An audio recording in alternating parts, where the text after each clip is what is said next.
Support comes from the Missouri Forest Products Association, committed to conservation and careful management of the state's forests to make them more resilient and better habitats for wildlife. ChooseWood.com. Thank you for listening to this St. Louis on the Air podcast, supported by University College at Washington University, offering approachable world-class education with undergraduate and graduate programs, part-time, evening, and online. University College at Washington University. Welcome to St. Louis on the Air. I'm Don Marsh.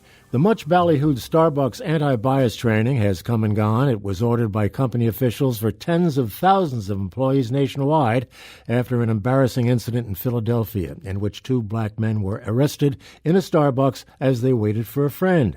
How did that training go? Can it be effective? Ashley Lisenby, our Sharing America reporter, joins me in studio to talk about it.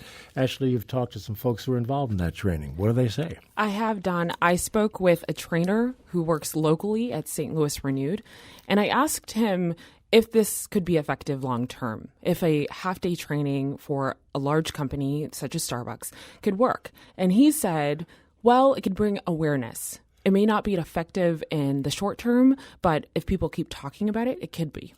The training was only a couple of hours long. That doesn't seem like very much. It was just a couple hours where employees looked at videos, they did small group discussions, and they had time to reflect on some of the questions, such as what is bias and how do I treat other people? All right. Now, who is this trainer that you spoke to? The trainer is Leon Sharp with St. Louis Renewed. And we want to hear what he had to say. Yeah. I mean, let's be honest and let's be real.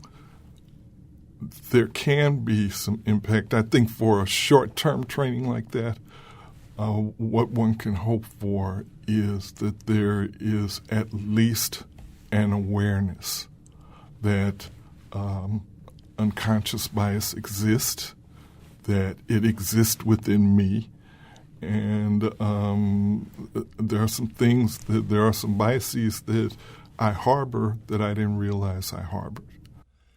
Once again, it occurs to me that if you've got a lifetime of bias that is being built up in any of our systems, 4 hours is not going to get the job done. Yeah, it's really challenging to think about those issues. It's hard to talk about race. It's hard to talk about how we relate to one another. I spoke with a woman, also local in St. Louis, who told me a story about how she was driving in the Central West End, and she didn't have her doors unlocked.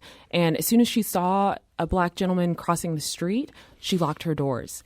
And she thought, that's awful. He's just trying to cross the street, and I assumed something about him. It was hard to listen to that story, but it was really hard for her to reflect on it as well. Yeah. You talked to some people at a local Starbucks. I did. What did you learn there? This was after the training. Yes. So I went up to Ferguson, and I went to their store there. That Ferguson store is a part of an initiative that Starbucks started a few years ago in 2015 to bring the Starbucks stores to low-income areas. So there's one in Chicago, there's one here locally, there are a few others in Florida and California, and it's their way to encourage youth employment and also bring resources, economic benefits to the community. So I went to Ferguson, talked to the manager there, and he said they benefited from it. They have about 18 employees there, they had small group discussions, and they had to really reflect on what their own biases are. An interesting spot to go to, because this Starbucks, as you indicated, direct result of the Michael Brown incident in 2014. Absolutely. It was a part of the company's way of getting into communities that were having a tough time. And it's tough for us to reflect on these issues. But Starbucks has said that they want to make it a welcoming place for all people. What did this gentleman tell you about how the training was conducted? Sure. So there are lots of videos they had from some of the leadership at Starbucks, and they had a special video from the entertainer Common.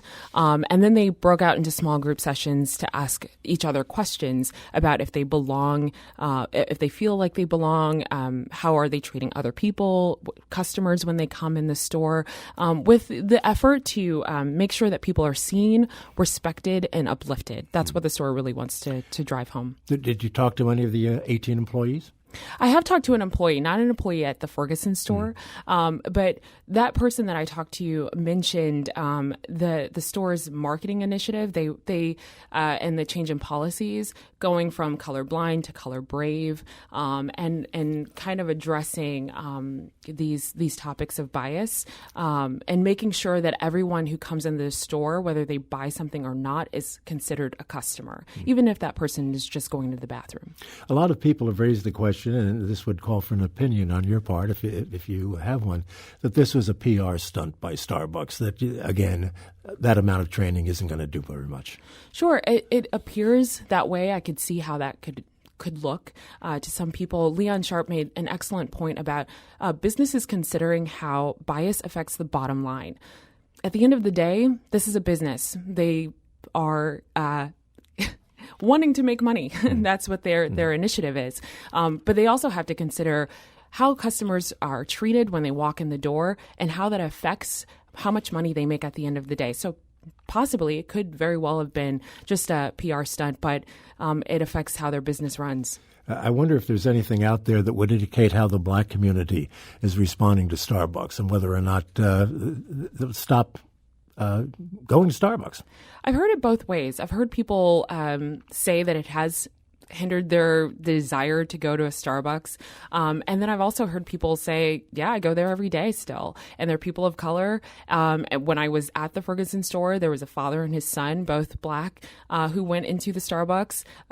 So it seems that it's a toss-up. Some people felt it was offensive what happened in Philadelphia and some other incidents that have come out about Starbucks since then, and they've stopped going. Other people, same old, same old.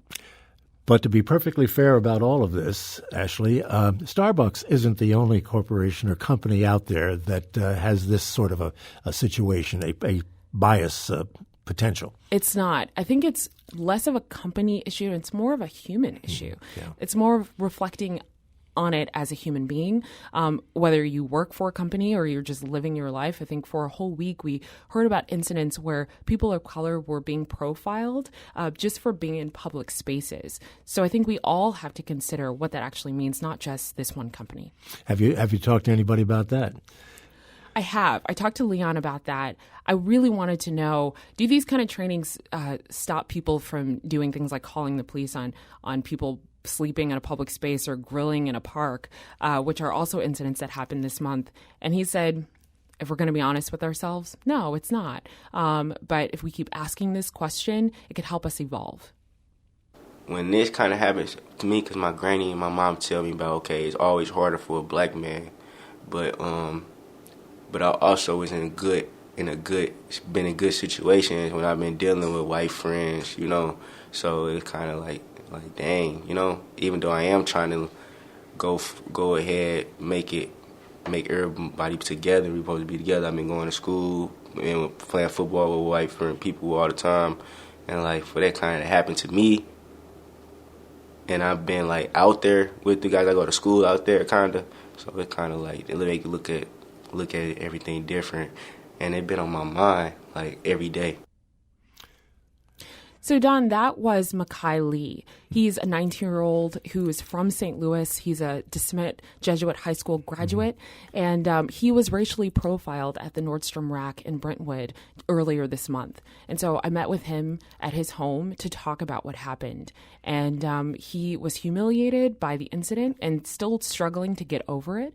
But he was really shocked that it happened because, one, he didn't feel like he was doing anything wrong. He was shopping with some friends, and they paid for their items. And two, he felt like my experiences are good ones. I'm raised by a good family. I've had interactions with all sorts of people. Why am I still looked at as a criminal? Did Nordstrom apologize? They did. The president and other leaders at the store, at the company, did apologize to Makai and his friends for what happened. And they were thankful for that, and they appreciated that apology. But for them, for Makai especially, it didn't change that it happened. You know, you mentioned earlier that bias is not necessarily a corporate thing, but it's an individual thing. But sometimes it does seem to be a policy. I have a very good friend who went to a department store that I shall not name, and goes there frequently. And every time he walks in, he's African-American. He is shadowed by what we would call a store detective just to make sure that he doesn't steal anything. That's the impression he gets every time he goes to this place. I talked to a woman yesterday who said she went into a store recently and she had a lace scarf around her neck and she decided to put it in her purse. And when she got to the counter, she paid for items and she walked out and she said she was followed by someone at the store to ask to search her bag because they thought that the lace scarf that she came in with was something that she took from the store. So it's really tough to say what employees at different stores are being told to do, what their protocol is for a particular situation, but it definitely makes people feel uncomfortable. There's a lot of work to be done, Ashley. A lot of work to be done. Again, Ashley Lisenby, thank you for being with us. This is St. Louis on the Air on St. Louis Public Radio, 90.7 KWMU.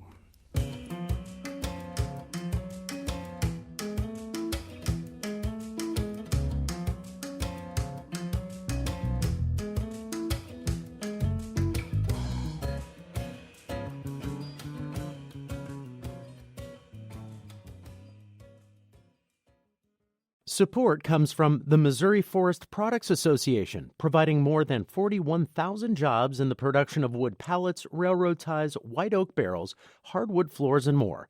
Details at choosewood.com.